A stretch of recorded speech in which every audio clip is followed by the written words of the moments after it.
who's actually going to get the most out of a 17-inch AI-focused gaming laptop? Who could walk away disappointed? And does the price line up for someone who just wants a solid daily driver? Those are the 3 questions I keep hearing from people on the forum before they click add to cart. If you're on the fence, stick around. I am going to break down where the NIMO Copilot Plus really shines, where it trips, and whether it makes sense for you. Link is in the description if you want to check the product details on Amazon. First off, let's talk about the kind of workload that pushes the AI label on this machine. The spec sheet is packed with an AMD Ryzen AI 9 HX370, a Radeon 890M GPU, 64GB of DDR5 RAM and a 1TB SSD. On paper that looks like a portable workstation that could handle large language model inference, 4K video rendering, or marathon game sessions without choking. In practice, the real test is how those components behave under sustained load, and that's where the size of the chassis and the cooling system become the deciding factor. If you're a professional programmer or a data science hobbyist who regularly spins up TensorFlow or PyTorch notebooks, the extra AI-focused cores in the Ryzen chip can shave a few seconds off model training compared to a regular Ryzen 7.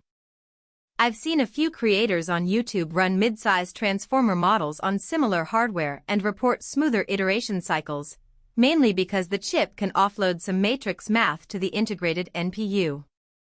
That means you could, for example, compile a Unity project while simultaneously training a small GAN in the background and still keep frame rates playable. For that niche, the Copilot Plus actually delivers on its AI powerhouse promise. On the flip side, if you're a typical gamer who just wants to hit 1080p 144Hz in the latest shooters, you'll find the Radeon 890M sits in the sweet spot of mid-range performance. In titles like Valorant or Fortnite, you'll comfortably stay above 120 FPS, but push it into AAA titles at high settings, think Cyberpunk 2077 or Elden Ring, and you'll start seeing the frame rate dip into the 5060 range. That's not surprising given the GPU tier, but it's a reminder that the gaming laptop badge here is more about the 144Hz panel than raw rasterization horsepower. Heat is the next big reality check.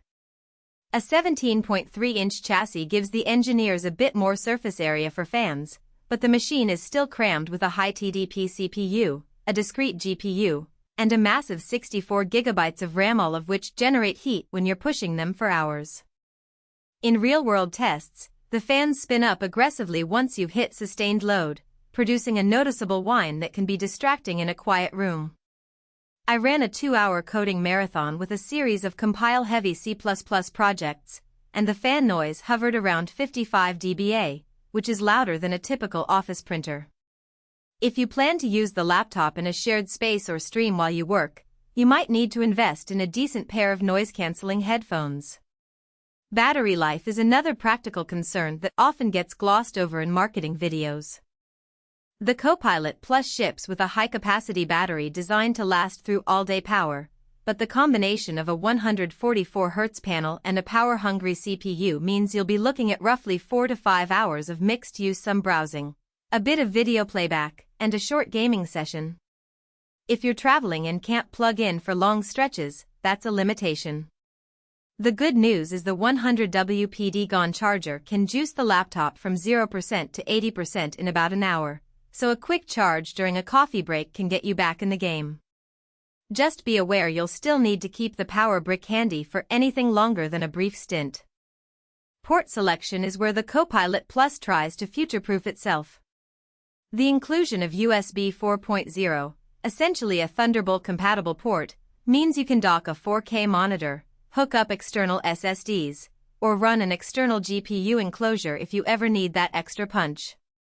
In my own setup, I connected a 27-inch 1440p display via USB-C, and the laptop drove it without any hiccups, which essentially turns the device into a desktop replacement when you're at a desk. For anyone who wants a single machine that can both sit on a coffee shop table and serve as a workstation at home, that flexibility is a genuine plus. Now, let's talk about price. The Copilot Plus lands in the upper mid-range segment, often edging close to the $2,500 mark depending on the retailer. When you compare that to building a desktop with a comparable Ryzen AI 9 CPU, a Radeon 890 class GPU, 64GB of DDR5, and a 144Hz monitor, the desktop will likely cost less overall and give you better upgrade paths down the line. However, you lose the portability and the convenience of a single power brick. If you're someone who moves between a home office, a co-working space, and occasional on-site client meetings, paying a premium for that mobility can be justified. So, who should hit by now? If you are a programmer, data scientist, or